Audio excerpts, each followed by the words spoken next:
para gagalingan din daw niya. So parang nasa isip ko na rin yun na kada magtitaping kami, shocks, kailangan namin i-challenge yung isa't isa. Kasi sobrang challenging na ng role. And syempre kaakibat naman po nagtutulungan kami ng directors namin. Pero kami as actors, dapat meron kaming responsibility na ayusin din, na tulungan din yung sarili namin. So it's more of that po. Yung pustahan, sabi niya, pustahan daw kayo. Sino nanalo sa pustahan? Challenge niya po ako. Challenge? May nanalo ba? Saka magkano?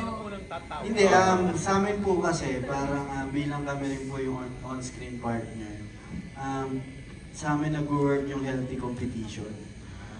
Kung baga nagre-react kami sa isa't isa, nakakatulong po yun na minsan pinag-uusapan na namin yung mga ibang eksena, ibang scenes, tapos minsan kagulatan, may point din na kagulatan pag nag-on the set na, pag nag-roll na yung camera, pag nag-action na, minsan kagulatan sa bawat linya, bawat emosyon. So, yun po yung para sa amin pinaka-healthy na nagagawa ng pundasyon namin. Of course, si Direk FM, alam ni Direk FM yan. Yung mga sinasabi ko sa kanya, napaka-open ko, mga weakness ko, sinasabi ko talaga kay Direk na Direk, ito ako, ito. Totoo, yun na nga. Sobra po.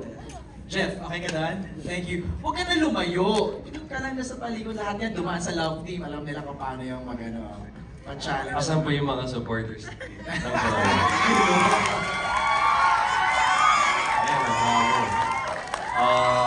Hindi, ako po mismo magsasabi sa inyo, maging proud kayo sa dalawang yan sa show na ito.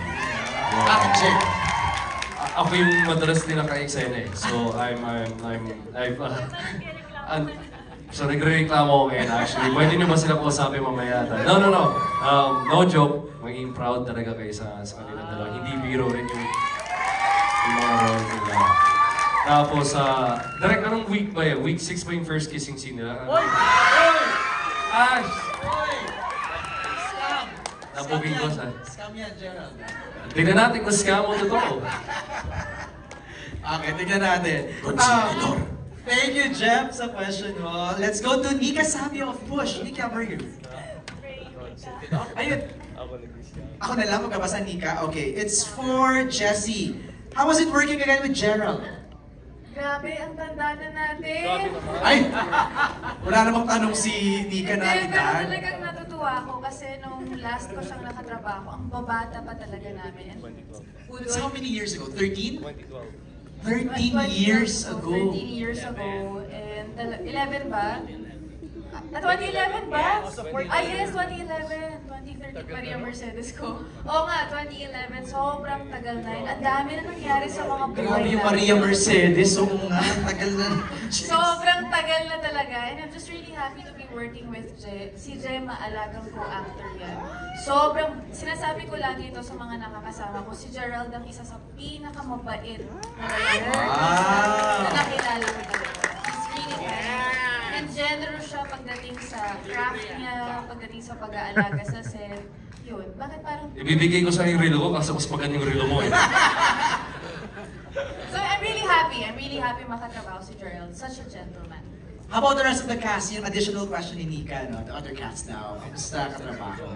Si Gerald kadalasan yung Eksena mo. Oo, pero of course si Tito John, no, yung eksena ko kay Tito John parang nobela yung lines ko, parang kinabahan talaga ako. Pero as always, si Tito John sobrang bait din talaga. Tsaka naging panatag ako nung nag-eksena na kami, sabi ko, okay, sobrang bait pala talaga, galing ni Tito John. Alam ko yung mga scenes sila ni RK, napaka-intense Si talaga. RK, si Super. RK, sobrang galing din na aktor. And I told him na, grabe, ano talaga, siya yung isang aktor na talagang, alam mong marami pang magagawang roles na magaganda. Alam mong napaka-generous din niya sa craft niya. And sobrang natural niya umarte talaga. Believe ako. Ay, RK, kung nanonood ka, miss ka namin. RK, alam mo ba si Jay nandito kanina? Oo, si Jane nandito, sinuportahan niya kami. So yun, I'm just really grateful and natutuwa ako na yung, kumbaga tama yung sinabi ni Gerald eh, ang nagpapaganda talaga ng show na to ay ang bawat tao na nasa show na to. Walang lalabis, walang kukulang. Lahat pantay-pantay yung energy na binibigay. So, I wanna ask JC and Shahina, sino naman yung madalas niyong ka-eksena? Yun nga.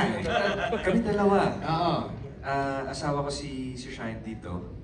Tapos madalas ko ka-eksena si Tito Pip, si Kuya Joko. Choco Diaz, of course. Of course, si Je, tsaka si Jessie. Nandun sila kasi nag-work sa company ko saan ako nag-work. So sila yung mga, anong group ba kami? Group A? Group B? Kasi parang may ganun eh, dami namin eh. So nasa isang group kami. Unit A, Unit B, no? Yeah, so sila yung mga nakakasama ko palagi din sa group. Pag ganun ba siya, Ina? Ang gagaling nyo na kasi, take one lang lahat. Wala namang gano'n. Walang gano'n. Direct? There's no Siya, such Ina? thing. Hindi naman. Well, ako kasi, para lang po alam ninyo, medyo ako yung last na pumasok sa grupong ito. So, parang may character enders on the 3rd week pa. So, parang sila, mga nakailang taping days na ba kayo? Madami na. Ako pangatlo pa lang. But then, it's a very juicy entrance because it's a very complicated character. Like what JC said, ako ang kanyang asawa, ang aking tatay ay si Chupip, at makulay po ang past ni Attorney Leia. And ang show na to, tinatalakay niya is scamming, but also sins. And siguro ako, right now, yung character ko, nandun siya sa mundo ng mga kasalanan. So lahat naman po tayo, nagkamali na sa buhay, hindi ho ba? But yeah, siguro dun sa character ko, yung para bang the past should not define you, or your mistakes should not define you, or should it define you? Yun siguro yung pinaka kailangang matanong kay Attorney Leia at saka sa mga manonood. Alright, thank you, Nika, for your question.